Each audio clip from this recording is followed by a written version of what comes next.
ओम शांति। आज हमारे सामने है 20 दिसंबर 2025 की मुरली। ओम शांति। आज हम मिलकर इसमें जो गहरे राज छिपे हैं उनको समझने की कोशिश करेंगे। जी। हमारा मकसद सिर्फ पॉइंट्स को दोहराना नहीं है, बल्कि उन आइडियाज को पकड़ना है जो हमें सच में सोचने पर मजबूर कर दें। बिल्कुल। और आज की मुरली की शुरुआत ही एक बहुत दमदार विचार से होती है। बाबा कहते हैं, मीठे बच्चे, सद्गुरु आया है तुम्हारी ऊंची तकदीर बनाने, तो तुम्हारी चलन बहुत बहुत रॉयल होनी चाहिए। रॉयल चलन। हाँ, ये रॉयल चलन या शाही तौर तरीके, मुझे लगता है ये शब्द आज की हमारी चर्चा का मुख्य आधार रहेगा। बिल्कुल, इसी से सब जुड़ा है। तो चलिए इसी विचार को पकड़कर आगे बढ़ते हैं। मेरे मन में पहला सवाल तो यही आता है कि यहाँ जिस सद्गुरु की बात हो रही है वो कौन है? दुनिया में तो इतने गुरु हैं, तो इस सद्गुरु में ऐसी क्या खास बात है कि वो तकदीर बनाने की गारंटी दे रहा है? ये सवाल बहुत जरूरी है, क्योंकि मुरली इसी अंतर को बहुत खूबसूरती से साफ करती है। अच्छा। देखिए, भक्ति मार्ग में गुरुओं की कोई कमी नहीं है और सभी सम्मान के योग्य हैं। वो हमें तीर्थों का रास्ता दिखाते हैं, शास्त्र पढ़ाते हैं। हाँ, वो तो है। लेकिन मुरली के अनुसार सच्चा सद्गुरु, जिसे पतित पावन भी कहा गया है, मतलब पतितों को पावन बनाने वाला, वो केवल एक ही है। सिर्फ एक? जी। और उसकी भूमिका 3 गुना है। वो बाप भी है, टीचर भी है और सद्गुरु भी। वाह, मतलब ये गुरु सिर्फ रास्ता नहीं दिखा रहा, बल्कि मंजिल तक साथ ले जा रहा है। ये तो एक गाइड और लिबरेटर दोनों का रोल हो गया। आपने बिल्कुल सही शब्द इस्तेमाल किया, लिबरेटर। दूसरे गुरु भक्ति सिखाते हैं, जो एक खोज का मार्ग है, पर यह सद्गुरु ज्ञान सिखाता है, जो प्राप्ति का मार्ग है। खोज और प्राप्ति, ये बड़ा अंतर है। बहुत बड़ा। वो इस पुरानी दुखी दुनिया से आत्माओं को वापस घर ले जाने वाला सच्चा गाइड है। वो हमें शास्त्रों की कहानियां नहीं सुनाता, बल्कि स्वयं हमारी, मतलब आत्मा की 84 जन्मों की कहानी सुनाता है। अच्छा, यही सबसे बड़ा और मौलिक अंतर है। तो ये ज्ञान हमारी अपनी ही कहानी का है, ये बात इसे बहुत पर्सनल बना देती है। जी। अब मुरली के एक बहुत गहरे प्रश्न पर आते हैं, जो आज की दुनिया के उथल पुथल को देखते हुए मुझे बहुत रेलेवेंट लगता है। प्रश्न है, ड्रामा का कौन सा प्लान बना हुआ है, इसलिए किसी को दोष नहीं दे सकते। ये किसी को दोष न देने वाली बात, ये भी तो रॉयल चलन का ही एक हिस्सा है ना? आपने बिल्कुल सही पकड़ा। एक शाही आत्मा कभी किसी पर दोष नहीं मरती। और इसका आधार है ड्रामा की गहरी समझ। मुरली में बाबा समझाते हैं कि इस पुरानी दुनिया का विनाश, जिसे हम महापरिवर्तन भी कह सकते हैं, उसका प्लान वो इस वर्ल्ड ड्रामा में पहले से ही तय है। पहले से तय है? हाँ, इसमें किसी व्यक्ति, किसी देश या किसी भी धर्म का कोई दोष नहीं है। लेकिन आज तो हर कोई एक दूसरे को ही दोष दे रहा है। मुरली में इस विनाश के बारे में क्या बताया गया है? मतलब कैसे होगा ये? मुरली में बहुत स्पष्ट कहा गया है कि प्रकृति यानी नेचर को अब जोर से गुस्सा आया है। गुस्सा आया है? जी। जिसके कारण अर्थक्वेक होंगे, बाढ़ आएगी, अकाल पड़ेगा। ये सब नेचुरल कैलामिटीज होनी ही है। मकान गिरेंगे।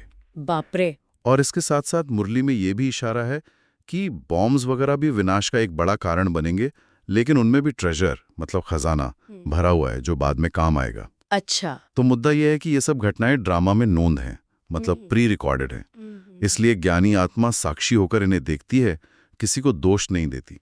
तो ये समझना कि सब कुछ ड्रामा का हिस्सा है, ये एक तरह की मानसिक शांति और स्थिरता देता है। बिल्कुल। लेकिन सिर्फ समझना काफी है या इससे आगे बढ़कर कुछ करना भी है?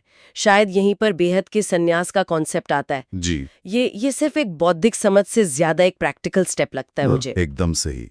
बेहद का सन्यास कोई कपड़े बदलने या जंगल में चले जाने वाला सन्यास नहीं है। हाँ, वो तो हठ योग हुआ। जी। मुरली में इसका अर्थ समझाया गया है।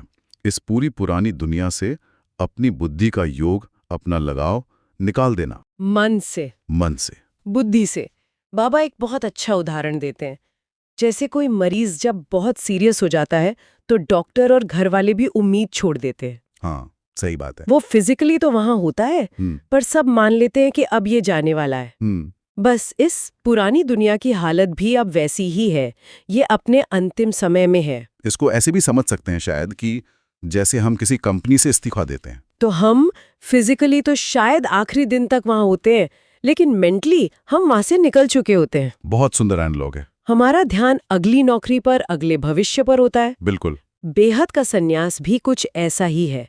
इस पुरानी दुनिया में रहते हुए, अपनी सारी जिम्मेदारियां निभाते हुए भी बुद्धि से इससे डिटैच हो जाना, मन में ये पक्का कर लेना कि अब हमारा घर जाने का समय है और हमें सद्गुरु की श्रीमत पर चलकर नई दुनिया के लिए तैयारी करनी है। ये वैराग्य डर से नहीं बल्कि समझ से पैदा होता है। और ये वैराग्य क्यों इतना जरूरी है? मतलब ऐसा क्या हो गया है आत्मा के साथ कि उसे अब इस दुनिया से मन हटाना ही पड़ेगा? मुरली आत्मा के सफर के बारे में क्या बताती है? मुरली हमें याद दिलाती है कि हम यानी आत्मा एक बहुत लंबे सफर पर हैं। हमने 84 जन्मों का पूरा चक्र लगाया है। 84 जन्म? जी।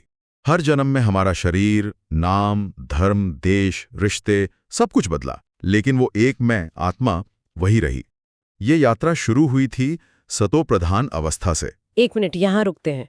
सतो प्रधान और तमो प्रधान, ये शब्द बार बार आते हैं। एक आम इंसान के लिए इसका क्या मतलब है? इसको एक मोबाइल की बैटरी से समझ सकते हैं। अच्छा, बताइए। जब बैटरी 100% चार्ज होती है तो सतो प्रधान है, फुल चार्ज। बिल्कुल। यानी जब आत्मा नई नई इस दुनिया में आई थी तो वो अपनी पूरी शक्ति में थी, एकदम पवित्र, शांत, सुख और गुणों से भरपूर।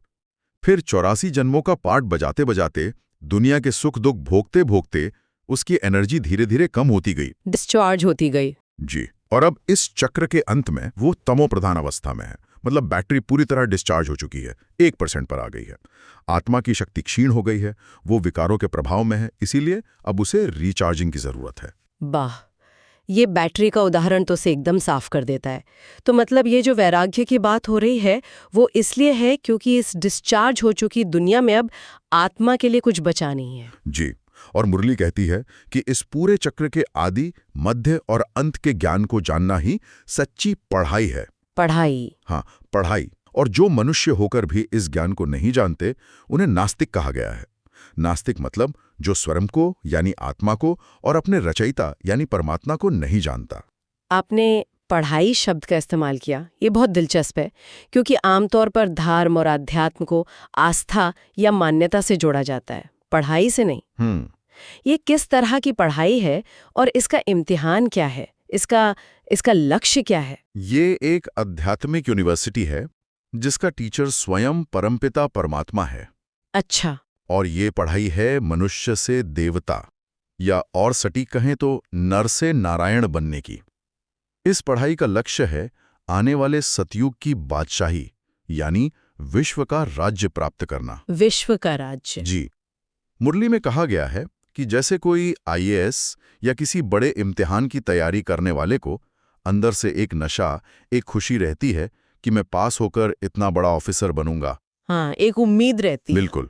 वैसे ही इस पढ़ाई को पढ़ने वालों को आंतरिक खुशी रहती है कि हम इस पढ़ाई से 21 जन्मों के लिए सर्वोच्च पद पाएंगे। और इस पढ़ाई में कोई किताबें या शास्त्र नहीं पढ़ने हैं? नहीं, ये शास्त्रों का ज्ञान नहीं है, बल्कि स्वयं ज्ञान के सागर बाप द्वारा दिया जा रहा सहज राजयोग है।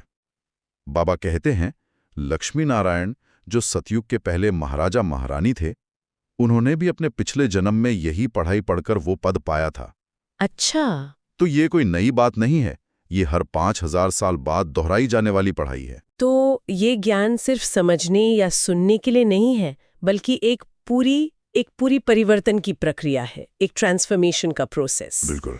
इस प्रक्रिया में सबसे मुख्य मेहनत या पुरुषार्थ किस बात पर बताया गया है? क्योंकि ये सब बातें सुनने में तो अच्छी लगती हैं, लेकिन असल जीवन में इन्हें उतारना मुश्किल होता होगा। बिल्कुल। और मुरली में बाबा इस सबसे बड़ी चुनौती को साफ साफ बताते हैं। सबसे मुख्य मेहनत है देही अभिमानी बनने की, यानी सोल कॉन्शियस बनना। ये सुनने में बहुत पावरफुल लगता है, लेकिन क्या इसका मतलब ये है कि हमें अपनी शारीरिक सेहत या दुनियावी जिम्मेदारियों को नजरअंदाज कर देना चाहिए? इस बैलेंस को कैसे समझा जाए? ये बहुत अच्छा सवाल है। देही अभिमानी बनने का मतलब जिम्मेदारियों से भागना नहीं, बल्कि उन्हें एक ऊंची और सही चेतना में रह के निभाना है। अच्छा।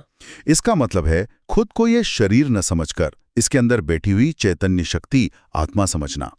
बाबा कहते हैं कि जन्म जन्मांतर से हमें देही अभिमान में रहने का अभ्यास है। हाँ, आदत पड़ गई है। बिल्कुल। हम खुद को नाम, रूप, पद, धर्म, रिश्ते इन्हीं पहचानों से जानते हैं। मैं डॉक्टर हूँ, मैं एक पिता हूँ, मैं फलाने देश का नागरिक हूँ। ये सब देही की पहचान है। इनसे न्यारा होकर ये याद करना कि मैं एक शांत, पवित्र आत्मा हूँ, और परमपिता परमात्मा की संतान हों। यही सबसे बड़ी मेहनत है, क्योंकि हमारा ध्यान घड़ी घड़ी शरीर और उसकी दुनिया में चला जाता है। और ये मेहनत करनी क्यों है? सिर्फ आत्मा समझने से क्या होगा? क्योंकि विकर्मों का विनाश इसी से जुड़ा है। मुरली का महावाक्य है, मामेकम याद करो तो विकर्म विनाश होंगे। मामेकम याद करो यानी केवल एक मुझ बाप को याद करो तो तुम्हारे जन्म जन्म के पाप कर्मों का बोझ भस्म होगा। जब हम खुद को आत्मा समझते हैं, तभी हम उस परम आत्मा, अपने पारलौकिक पिता को याद कर सकते हैं। सही बात है। लौकिक बाप को तो परम पिता नहीं कहेंगे। परम यानी सुप्रीम अक्षर केवल एक के लिए ही है। ये याद ही वो अग्नि है जो आत्मा पर चढ़े हुए कर्मों के मैल को साफ करती है। कोई और कर्मकांड या भक्ति मार्ग के साधन उस मैल को नहीं मिटा सकते। मतलब याद की यात्रा ही इस पढ़ाई का प्रैक्टिकल होमवर्क है। जी।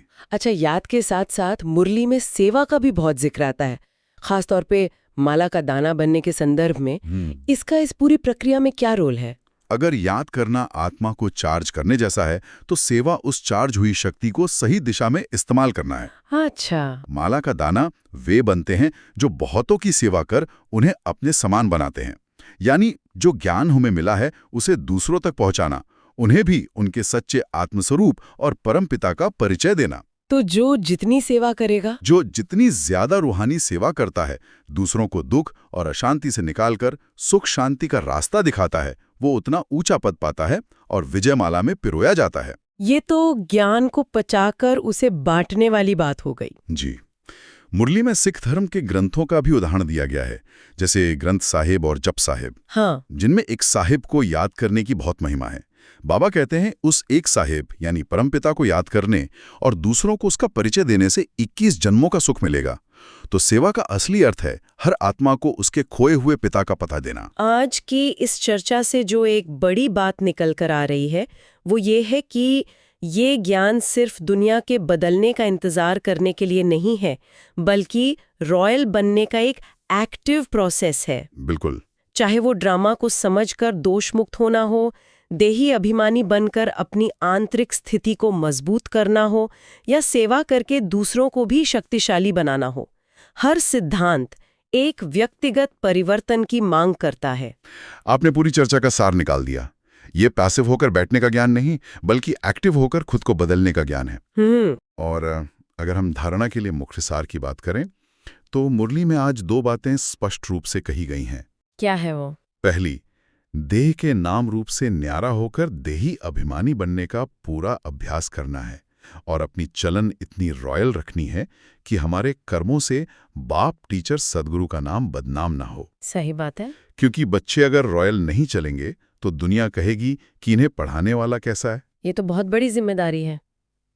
और दूसरा पॉइंट सेवा से जुड़ा है। विजयमाला का दाना बनने के लिए बहुतों को आप समान बनाने की सेवा करनी है और इस पढ़ाई और सेवा के दौरान सदा आंतरिक खुशी में रहना है। जी, इस नशे में कि हम विश्व की बादशाही लेने के लिए पढ़ रहे हैं। ये खुशी ही आधी बीमारी को खत्म कर देगी। अंत में आज की मुरली एक बहुत ही गहरा विचार हमारे लिए छोड़ जाती है। वरदान में कहा गया है कि निरंतर याद से सर्व खजानों के अधिकारी बन सकते हैं, और स्लोगन कहता है, स्नेह रूप का अनुभव तो सुनाते हो, अब शक्ति रूप का अनुभव सुनाओ। ये बहुत गहरी बात है। इस पे जरा सोचते हैं, ये स्नेह और शक्ति, ये 2 अलग अलग अनुभव क्यों हैं? अक्सर लोग कहते हैं कि हमें भगवान से बहुत प्यार है, बहुत स्नेह है। जी।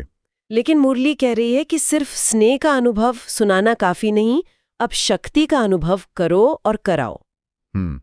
तो सोचने वाली बात यह है कि इस आध्यात्मिक यात्रा में स्नेह और शक्ति के बीच संतुलन कैसे स्थापित किया जाए, और याद की शक्ति को अपने रोजमर्रा के जीवन में मुश्किल परिस्थितियों में प्रैक्टिकल रूप से कैसे अनुभव किया जा सकता है। ये एक गहरा चिंतन का